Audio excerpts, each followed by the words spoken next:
What's up? It's the Updated Weeb at sa video na ito ay tatalakayin na natin ang Chapter 191 ng Jujutsu Kaisen. As usual, napakarami pa ring pasabog ng chapter na ito. Sa chapter na ito ay na-reveal kung anong mga ginagawang pakana nitong si Kenjaku, ang pagbabalik ng isang napakalakas na first grade sorcerer na nakalaban ni Maki, na doon pa lamang ay mahuhulaan nyo na kung sino siya.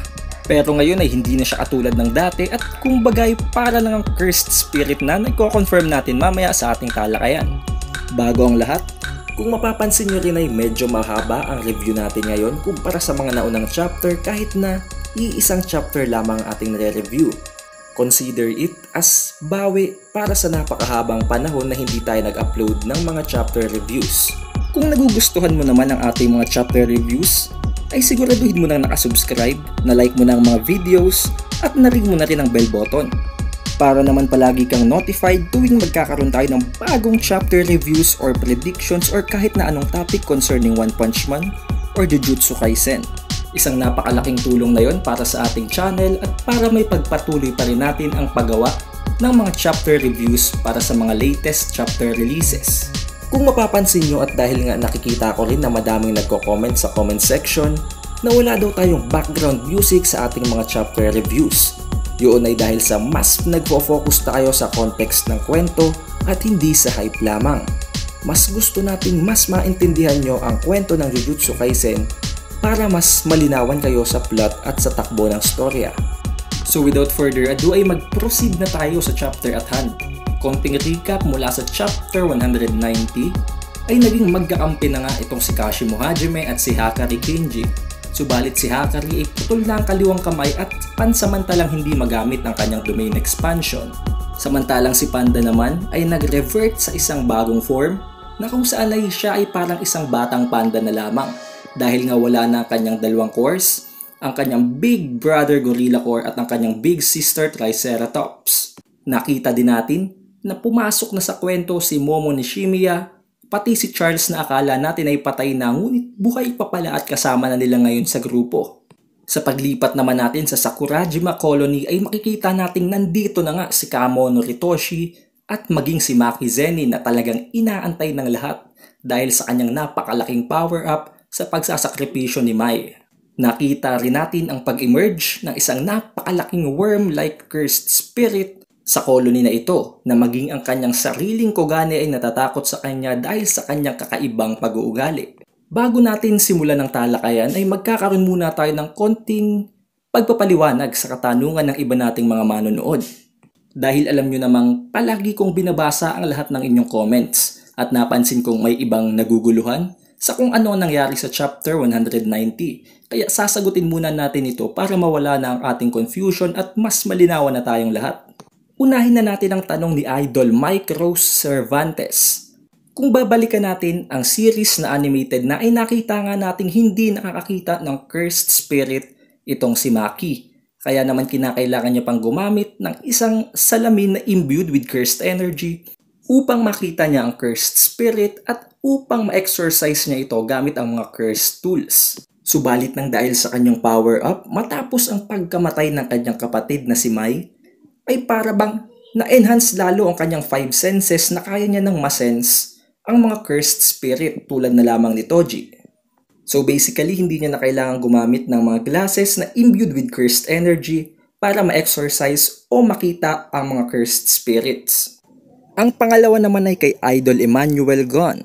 Actually, based sa pag-uusap ni Kamo Noritoshi at ni Maki Zenin ay mapapansin nating unang pagkikita pa lang nila itong dalawa. Makikita din natin sa dialogue ni Maki na talagang hindi niya pinagkakatiwalaan ang magkapatid na ito, na si Meimei at si Uwi Uwi. Kaya most likely ay si Kamo Noritoshi pa lamang ang accomplice ngayon dito ni Meimei at ni Uwi Uwi. And since magkaklase nga itong si Kamo Noritoshi at si Momo Nishimiya, ay maaring sinabi niya ng impormasyon na ito kay Momo. Kaya naman alam na ngayon ni Momo Nishimiya ang mga tungkol dito kaya na-share niya ito ngayon kay Hakari. Kung nagtataka naman kayo kung paano maite-teleport nitong si Uwi Uwi ang ibang mga players sa loob ng Calling Games, concerning na meron ngang mga rules na naka-apply sa laro na ito na hindi pwedeng maglabas-pasok ang mga players ng iba't ibang barrier ng colonies. Kung babalikan natin ang mga previous chapters ay makikita nating ang curse technique nitong si Uwi Uwi ay gumagamit ng simple domain. At kung may isip naman natin, ang simple domains ay nag-neutralize ng ibang mga curse techniques at maaring nag-neutralize din ito maging ang mga rules na naka-encrypt sa mga barriers ng colonies dito sa calling games. Kaya naman hindi nakakapagtaka kahit nasabihin nating maging ang ibang players ay naite-teleport nitong si Uwi Uwi. Dahil kung pagbabasehan din natin ang mga dialogue na sinasabi ni Kamo Noritoshi, ay para bang nanggaling na din siya sa ibang colonies habang siya ay nagsisweep ng mga danger o ng mga cursed spirit na nakakalat sa mga colonies. Ngayon, kung may iba pa kayong katanungan ay huwag na kayong mag-hesitate. Ilagay nyo na yan sa comment section at sasagutin natin yan sa ating susunod na chapter reviews. Dahil as you know nga, palagi nating binabasa ang comment section. At ngayong malinaw na ang lahat, mag-proceed na tayo sa topic at hand. First page ng Jujutsu Kaisen Chapter 191 ay makikita natin si Kamo Noritoshi na naghahanap ng mga tao sa loob ng Kamo Clan Headquarters o sa Kamo Clan Main Estate. Habang naghahanap siya kung may iba bang mga tao dito sa lugar na ito, ay nakita niya si Shino. Si Shino ay hindi pa natin kilala kung sino talaga pero kung pagbabasehan natin ang pakikipag-usap ni Kamo Noritoshi sa kanya, ay masasabi nating isa siyang parabang butler ng Kamo Clan o ng mismong Kamo Head. Ngayong nakita niya na nga itong si Shino, ay inutusan niya itong kontaktin si Principal Gaku Ganji at pati na rin ang Gojo and Zenin Clan para na nga pag-usapan at ma-resolba ang madaming issues na nangyayari concerning ng mga head clans at ng mga pangyayari sa Shibuya Incident. Subalit sumagot itong si Shino na para bang hindi niya kilala kung sino itong si Kamo Noritoshi. Dito ay sinisi pa nga nitong si Shino ang isang member ng Zenin Clan na sinabi niya ay naging head ngayon ng defense squad. Dahil daw napakahina ng barrier nito at kung sino-sino na lamang ang nakakapasok sa Kamo Clan Estate. Subalit sumagot si Kamo Noritoshi na hindi na yun. Ang taong ngayon ay nakadestino sa defense squad. Sinabi din ni Kamo Noritoshi na wala siyang panahon ngayon na makipagbiruan. Habang sinasabi kay Shino na baka nakakalimutan niya na ang itsura ng susunod na clan head ng Kamo Clan. Dahil as you can see, maaring ang next clan head na ng Kamo Clan ay si Kamo Noritoshi tulad na lamang kung paano naging head ng Zenin Clan ngayon si Fushiguro Megumi. Ngunit sinagot siya ni Shino nang hindi niya maloloko si Shino kahit na ito'y matanda na at ulyanin na. Dahil alam na alam daw ni Shino kung ano ang itsura at facial features nitong si Kamo Noritoshi na ngayon ay clan head ng Kamo Clan. Dito ay talagang nagtaka itong si Kamo Noritoshi dahil siya nga naman si Kamo Noritoshi na nangangahulugan lamang na mayroon talagang isang naunang Noritoshi Kamo Sr. way back in the past era. And since na-climb up niya ang rankings papunta sa clan head, meaning ay maganda at mabuti ang pagpapatakbo niya ng Kamo Clan. Subalit kung papansinin nga natin sa bundle na ito, ay meron na ding marking sa kanyang ulo tulad ng makikita natin kay Suguru Geto na nangangahulugan din at pwede nating masabi na ginamit din siya nitong si Kenjaku kaya siya ay naging isang masamang sorcerer at tinawag pang evilest sorcerer in the history of Jujutsu. Dahil nga sa napakalalang eksperimento niya tulad na lamang ng paggamit ng isang babae na capable of giving birth to human and cursed spirit hybrid, na dahilan kung bakit nabuo ang Cursed Womb Death Painting. Habang siya ay nagsasabi na siya si Kamo Noritoshi, ay biglang nagbukas ang isang pintuan sa loob ng kanilang estate. Sa pagbubukas ng pintuang iyon ay dumabas na itong si Kenjaku. At alam naman nating sa tuwing lumalabas itong si Kenjaku, ay palaging mayroong napakalaking pasabog na para bang siya ang Aizen ng Jujutsu Kaisen Universe. Dito ay siguradong may napakalaking pagbabago na naman sa sistema ng Jujutsu Kaisen World nang dahil lamang sa appearance ni Kenjaku na palaging may ipinapahiwatig na napakalaking changes sa kwento. Dito ay nasabi ni Kenjaku na si Shino ngayon ay nagwa-wonder 150 years ago na para bang hindi siya ngayon nagli-live sa current timeline ng kwento dahil nga sa pang-brainwash na ginawa nitong si Kenjaku. Kaya na rin hindi niya matandaan kung ano ba talaga ang muka nitong si Kamo Noritoshi na dapat ay susunod na clan head na. Pati na rin ang current head ng defense squad kaya naman hindi nagtutugma ang dalawang taong binabanggit ni Shino at ni Kamo Noritoshi. Dito ay nasabi ni Kenjaku na late na daw itong si Kamo no Ritoshi, na para bang talagang inaantay niya o ine-expect niya na dadating talaga si Kamo no Ritoshi. Habang sinasabing hindi na daw nakakapagtaka dahil nga sira ang mga transportation infrastructures nang maaring dahil na nga sa pangyayari ng Shibuya incident. Dito ay nag-uusap na ang dalawa habang tinatawag ni Kamo no Ritoshi itong si Kenjaku ng Suguru Geto dahil nga ang appearance niya ngayon ay kinuha niya lamang kay Suguru Geto. Sinabi naman ni Kenjaku na hindi na ngayon importante ang pangalan ni Suguru Geto dahil nga hindi naman siya si Suguru Geto, siya si Kenjaku.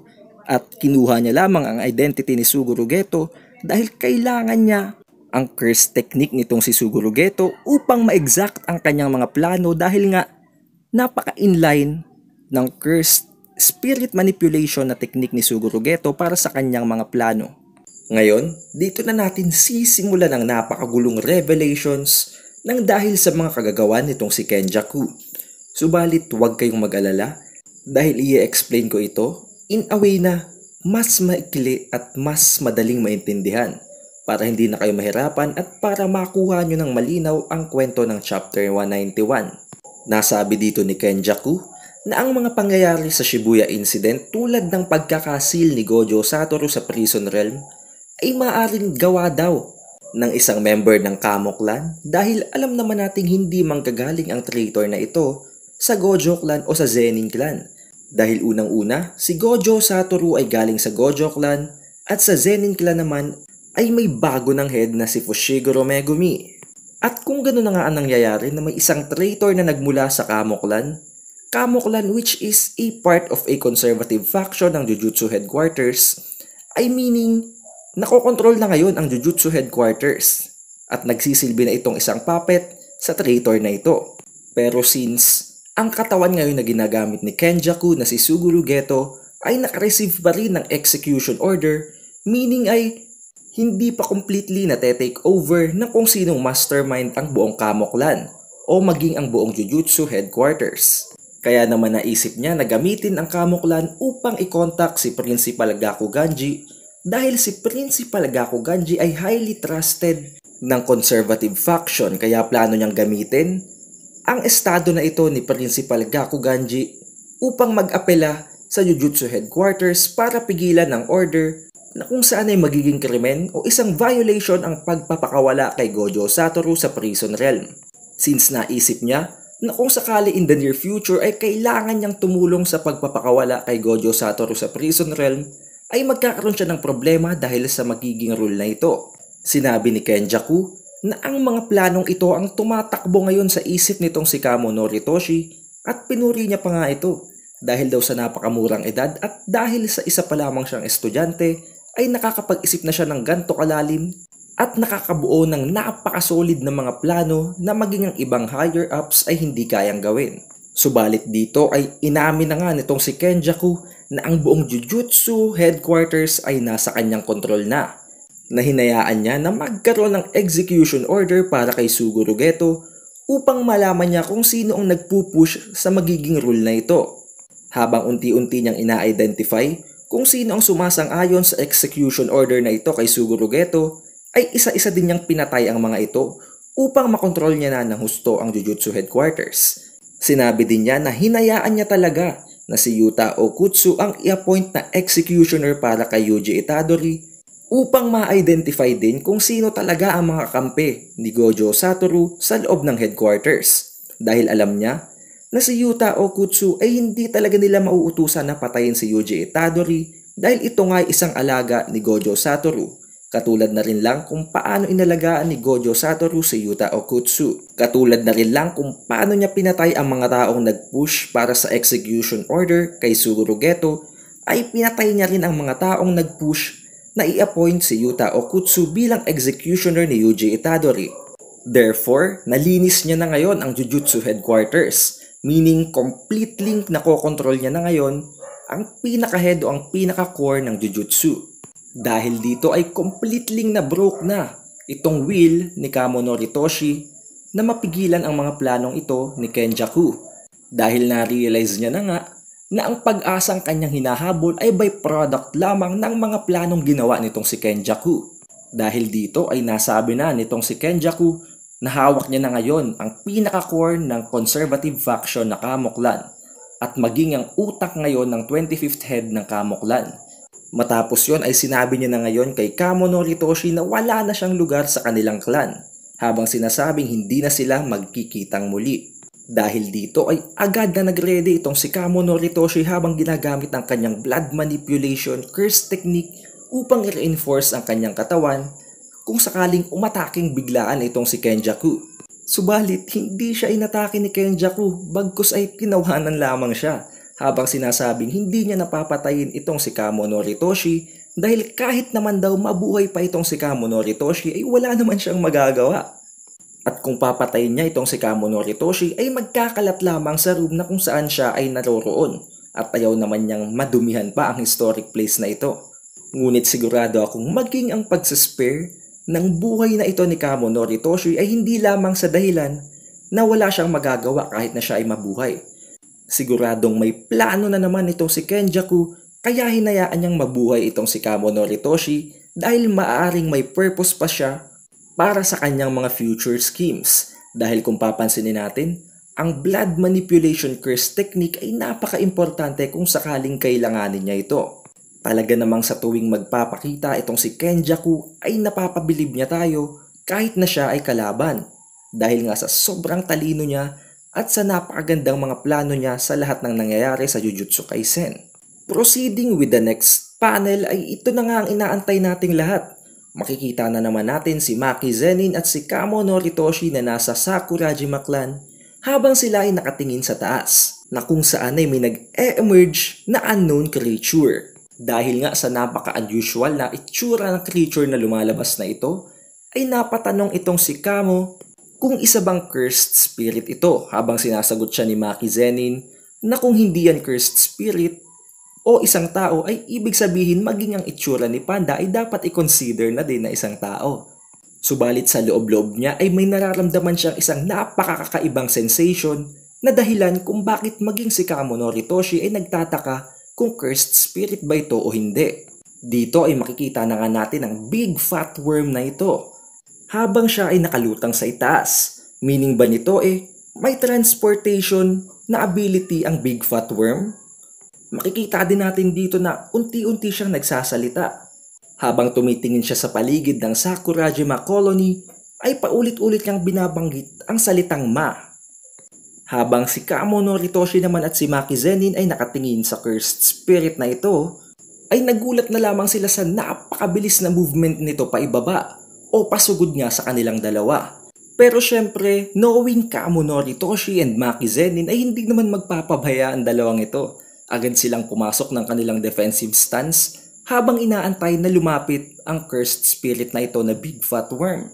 Subalit sa hindi inaasahang pagkakataon, sa sandaling nag-blink itong si Kamo Noritoshi ay bigla na lamang nawala si Maki Zenin sa kanyang tabi.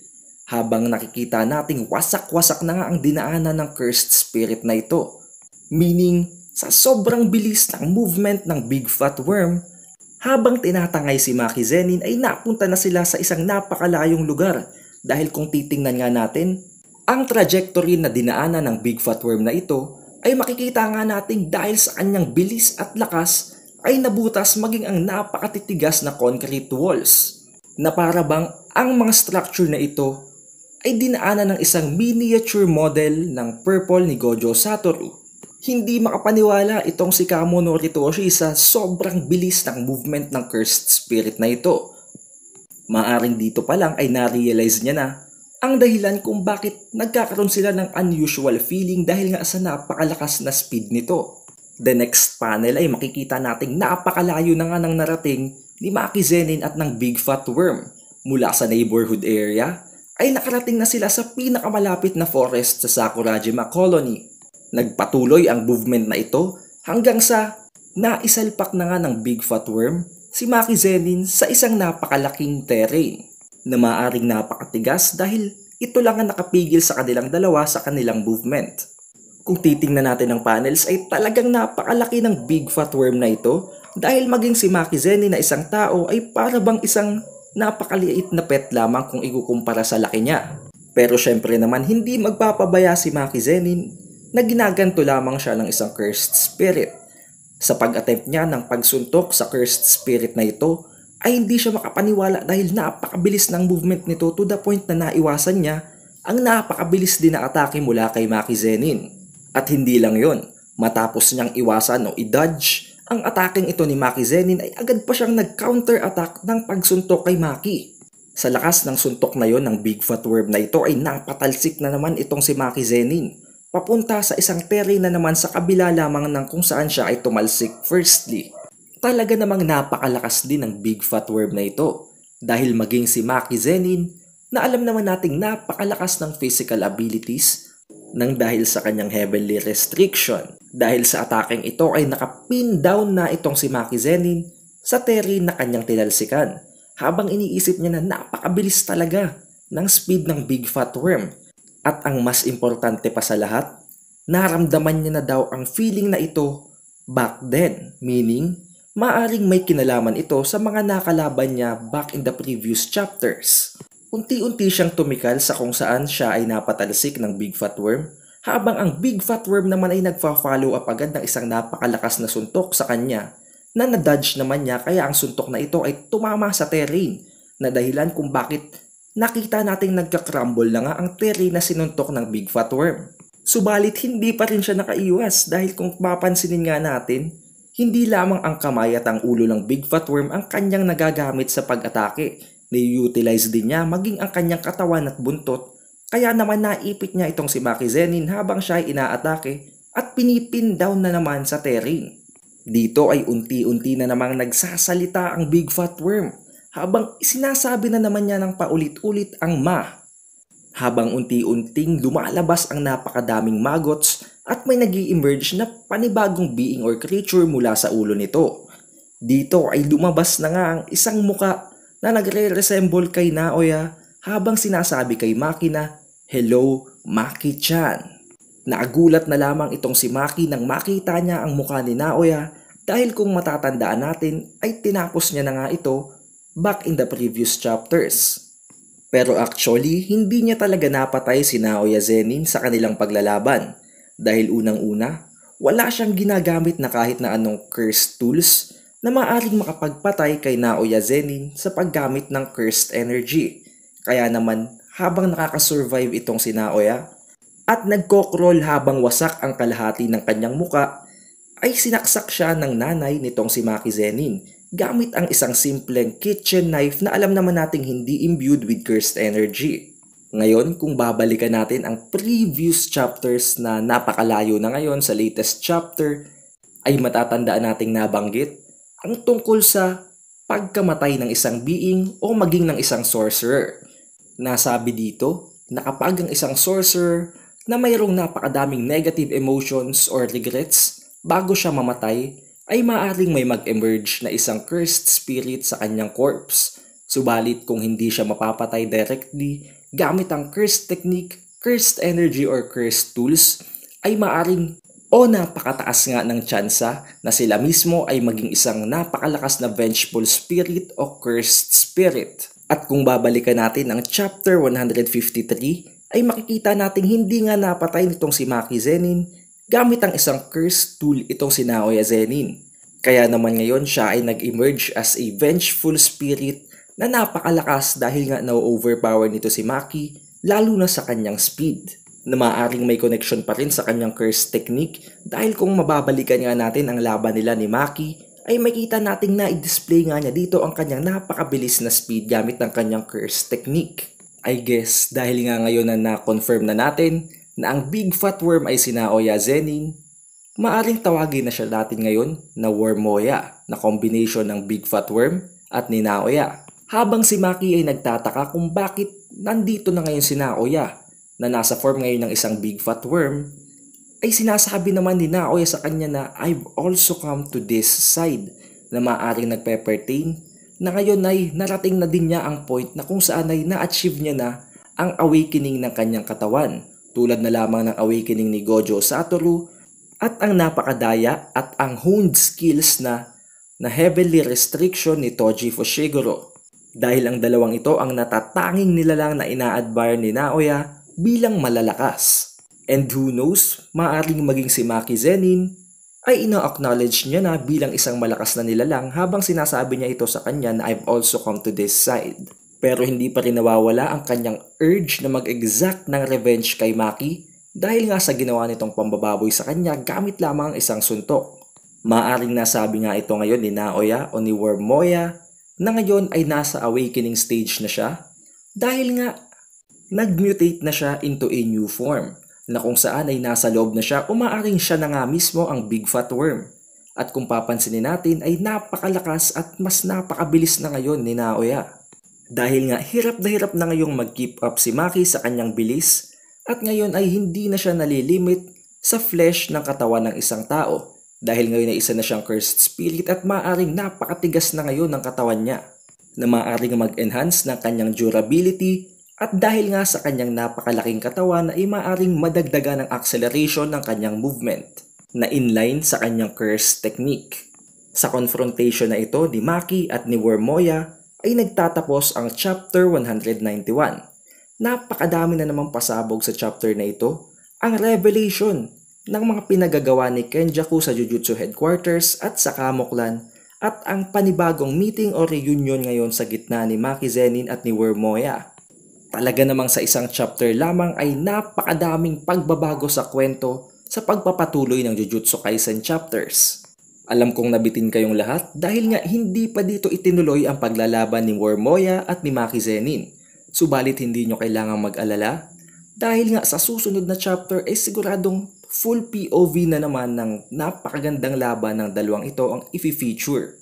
Subalit sa laban na ito na siguradong mangyayari ngayon sa Sakurajima Colony na maaring sausawan din ni Kamo no Ritoshi dahil nga siya ngayon ang kasama ni Maki Zenin at sigurado namang hindi siya manonood lamang na para bang isang spectator. Alam kong aantayin yung lahat ang chapter 192 para matunghayan ang laban na ito sa gitna ni Wormoya at ni Maki Zenin. Subalit next week ay magkakaroon ng break ang Jujutsu Kaisen. Kaya naman medyo matatagalan na naman ang pag-iintay natin para sa next chapter nito. Pero huwag kayong mag-alala dahil habang nag-iintay tayo ng next chapter na chapter 192 ay tatalakayin naman natin ang potensyal ni Hakari Kinji na maging pinakamalakas na Jujutsu Sorcerer sa Jujutsu Kaisen. Dahil nga na-meet nito ang 500 likes na inaantay natin para gawin ng video.